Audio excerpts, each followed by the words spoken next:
Si bien que j'ai même commencé à m'habiller dans la friperie. Les points positifs, les points négatifs, en balance comme tu le sens. Être une femme entrepreneur, ça demande beaucoup. Ça demande beaucoup dans le sens où parfois il faut faire beaucoup plus d'efforts pour faire des preuves qu'un homme le ferait. Déjà, si aujourd'hui on lutte pour imposer le genre, c'est bien parce que le genre a parfois été minimisé.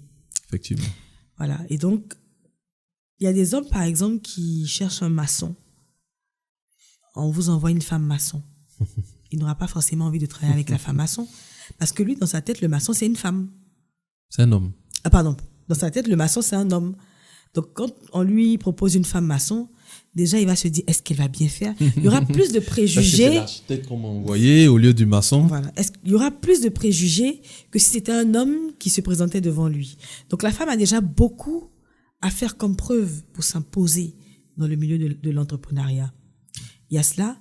Et que ce soit en matière d'hommes ou de femmes, la première des choses pour pouvoir être épanoui dans son travail, c'est d'avoir un conjoint qui comprend. Si vous avez un conjoint qui ne comprend pas, vous êtes mal barré. Moi, aujourd'hui, grâce à Surprise Event, je suis une femme accomplie. Wow. Il y a quelques années, je n'ai jamais pensé me lancer dans l'immobilier. Aujourd'hui, et c'est la première fois que j'en parle, au-delà de Surprise Event, je suis aussi dans l'immobilier. Je n'en parle pas du tout parce que j'estime que pour moi, c'est pas important. Donc, qui dit être dans l'immobilier, ça veut dire que ce sont des investissements. Ces investissements-là sont partis d'où? Je n'ai jamais eu de prêt bancaire. Jusqu'à aujourd'hui, j'ai travaillé sur les premiers 15 000 francs que j'ai reçus de ma première cliente, de mon amie. Je n'ai jamais eu quelqu'un qui est venu me dire je vois que tu te débrouilles bien, tiens 5 millions, tiens 10 millions, après tu pourras me rembourser. Non. Tout est parti des 15 000 francs du début. Et comme j'ai dit, au départ, c'est pas une activité que je comptais faire. Mais quand cela devient une passion et que tu as de la jugeote, tu te dis, au-delà du panier, du simple panier que je livre, je peux développer autre chose. Mais comment faire pour me développer? Quand on sait qu'en Afrique, quand tu commences à faire un business, quand tu n'es pas encore bien établi, il est impossible pour toi d'avoir un prêt bancaire. Qu'est-ce que j'ai fait? J'ai épargné depuis le début de mon activité, depuis 2020. Dans mes débuts, je me rappelle que j'ai arrêté toute sortie, j'ai tout arrêté. Les sorties, les petits plaisirs, je me faisais même plus plaisir. J'ai tout arrêté. Si bien que j'ai même commencé à m'habiller dans la friperie.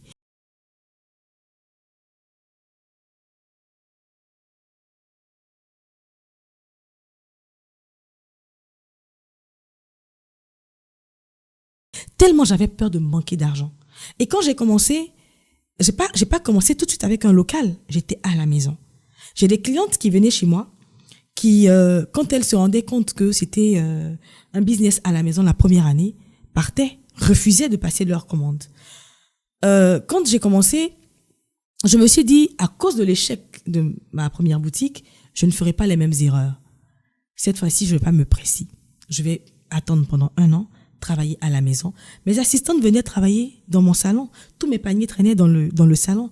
Donc, je faisais tout depuis chez moi. Mais je gérais tellement bien la page Facebook que quand tu vois la page, les créas, la façon dont je faisais les posts et tout, tu pouvais pas t'imaginer que c'est une activité qui n'est pas de local. Donc, il y a des gens qui, quand elles venaient chez moi, et une dame qui m'a dit un jour, je ne passerai pas de commande parce que non, pour moi, c'était une grande entreprise. J'ai accepté qu'elle parte. Et je n'ai jamais été impressionnée par d'autres entrepreneurs qui étaient déjà bien établis. Je ne me suis jamais sentie pressée ou stressée pour avoir un local à cause de ma clientèle. Au bout d'1 an d'activité, quand je me suis sentie prête, j'ai pris un local. C'était mon premier local. J'ai agrandi mon personnel et voilà comment est-ce que j'ai eu le premier local Surprise Event. Ensuite, je suis allée pas à pas. C'était avec ma propre voiture qu'on faisait les livraisons. Pendant plus d'1 an et demi, ma voiture a commencé à prendre des coups. C'est ça. Donc parfois, on se retrouvait en train de partir livrer et on est en panne. Wow. Pendant que les gens ont tout préparé. Vous imaginez, parfois dans les cantines, c'est entre midi et 2. On nous dit, soyez là à 12h30.